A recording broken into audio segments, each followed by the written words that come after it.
gedib obada işləyəcəm. Tutalım ki, mütəxəssis kimi işləmək istəyən şəxslər ən aşağısı bir 3-4 dildə olsa bilməlidir. Xaricə həvəsi olan bir şəxs üçün Bakı dövlət məsələn şanslar yaradır. Çox azdır yəni bu. IT sahəsində inkişaf etmək istəyən şəxslər varsa, Bakı dövlət deyil də başqa universitetlər seçsələr daha yaxşı olar. Yəni nə istədiyini bilən şəxs üçün bunlar vaxt itkisidir. Daha yaxşı şəkildə özünü inkişaf etdirə bilərsən. Amma məsələn tutalım ki, bu adamın fikrində 95 ortalaması var, amma xaricdə oxumayacaq. Amma tövsiyə edirəm ki, bu qədər də əlləşməyə dəyməz yəni bu ortalama üçün.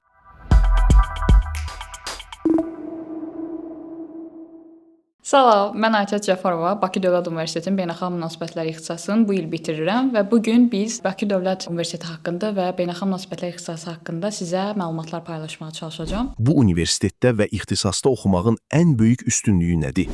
Əslində çox üstünlükləri var. Çox adam elə bilir ki, beynəlxalq münasibətləri bitirdim, gedib obada işləyəcəm. Belə bir şey yoxdur. Yəni bunu sizə kim deyirsə ki, məsələn mənim qrup yoldaşlarım da mənə deyirdilər ki, akademik yazı yazdın, dil bildin, konfranslarda iştirak elədin, nə oldu? Yox, şanslar yaranır. Yəni sən orada o qədər insanlarla tanış olursan ki, özləri belə səni dəvət edirlər işləməyə. Dil bildiyin üçün məsələn fərqli işlərdə işləyə bilərsən. Xaricdə çıxmaq şansın daha çox olur. Və ya xaricdə məsələn elə deyim ki, ixtisaslar var ki, oxumağa biraz çətinlik yaradır, amma beynəlxalq münasibətləri istədiyin məsələn ölkədə oxuya bilərsən, istədiyin ölkənin siyasəti ilə maraqlana bilərsən. Yəni qısıtlamalar yoxdur. Əslində çox geniş sahəli bir ixtisasdır. Amma bilirsən necədir? İstifadə etməyi bacarana. Mən belə deyim ki, məsələn mənim müəllimlərimdən çox şanslarım yaranıbdı. Yəni tövsiyə edirəm ki, əgər Bakı dövlətin beynəlxalq münasibətlərində oxuyan tələbələr varsa, 1-ci kursa girəcək kimsə və ya 2-ci, 3-cü, 4-cü kursda oxuyursa, müəllimlərindən çox istifadə eləsin. Yəni qızıl kimi müəllimlər var orada. Məsələn, mən beynəlxalq münasibətlərin təlim mərkəzində Mətin müəllimin köməkliyi ilə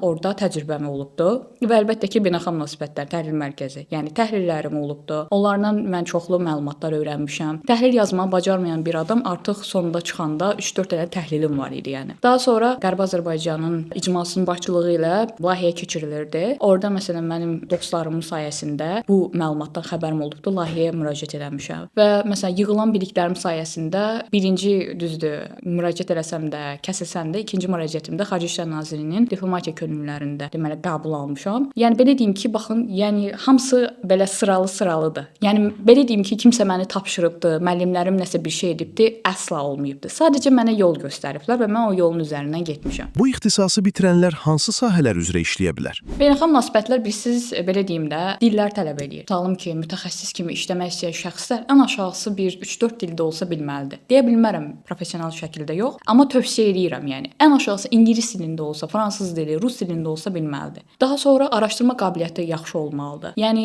belə deyim ki, bizim qrupda araşdırma qabiliyyəti, dil bilikləri az olan insanlar çox idi. Yəni bu ixtisasın nəyə görə seçdiklərini belə bilmirdilər. Amma mən tövsiyə edirəm ki, əgər birinci kursdan imkanları varsa, dil öyrənirsinlər, araşdırma bacarıqlarını inkişaf etdirsinlər. Akademik cəhətdən məsələn beynəlxalq münasibətlər nəyi tələb edirsə, ona əsasən özlərini inkişaf etdirsinlər ki, bitirdikdən sonra problem yaranmasın onlarda. Əslində belə deyim ki, Bakı Dövlət Universitetinin networkingi çox mükəmməldir, amma istifadə edə bilənə, yəni bacarana. Mən belə deyim ki, networkingi düşündüyüm qədər də çox yaxşı inkişaf etdirmişəm. Əsasda müəllimlərim sayəsində, burdan Əmsa müəllim, sonra İsmail müəllim, Vəlida müəllimi həqiqətən tamamlayıram və plusdakı belə deyim ki, onların sayəsində mənim networkingim çox inkişaf edibdi. Onlar məsələn mən onlarla əlaqə saxladığımda artıq digər müəllimlərlə əlaqə saxlayırdım, şirkət rəhbərləri ilə, konfrans üzvləri ilə. Yəni müəllimlərim mənə şans yaradırdı. Yəni belə deyim də, özünüzü əgər onların yanında daha potensiallı biri kimi hiss edirsinizsə mənim kimi, vacib deyil ki, qrup yoldaşlarına görə baxıb, yəni onlara, necə deyim, bu belə eləyirsə mən də belə eləyim, yox.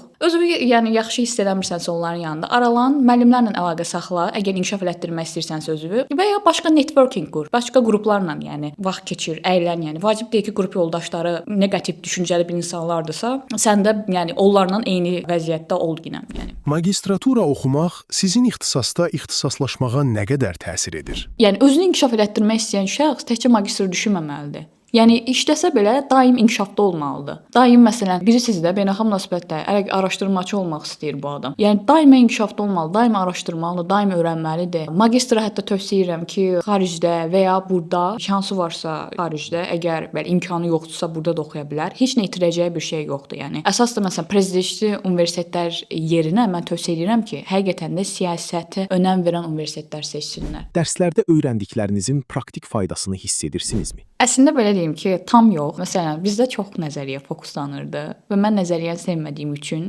nəzəri fənlərdən həmişə qiymətim aşağı olubdu. Çünki oxumamışam. Bəli, hətta mən belə deyim ki, müəllimlərim belə təcrübəli olmama baxmayın, mənim ortalamam yəni azdır. Hələ çox da güclü bir ortalamam da yoxdur. Maksimum 85. Yəni okey, yəni məsələn, atdeşey nədir, beynəlxalq münasibətlərlə bağlı sözlər, cümlələri məsələn başa düşürsən, amma gündə təcrübədə olanda belə çox az istifadə edirdin, yəni. Amma əsas odur ki, yəni bir şey deyim ki, yəni bilmiş olursan, sabah məsələn sual gələndə, hə, okey, sən buna cavab verirsən. Real həyatda nəsə bir işə yarayırmı? Yox. Son olaraq bizə və abituriyentlərə nə demək istəyərdin? Mənə belə bir şans yaratdığınız üçün təşəkkür edirəm. Dolu-dolu, enerjili şəkildə danışdım, fikirlərimi bildirdim. Abituriyentlərə isə belə deyim ki, ola bilər ki, həyatımızda çətinliklər ola bilər universitet dövründə, amma o demək deyil ki, həyatın sonudur. Və ya kəsildim, yenə o demək deyil ki, həyatın sonudur. Əsas odur ki, siz həyatda nə istəyirsinizsə, 1-ci kursda çətin olsa da, 4-cü kursda ən aşağısı artıq bilməlisiniz, yəni ki, həyatda nə istəyirəm.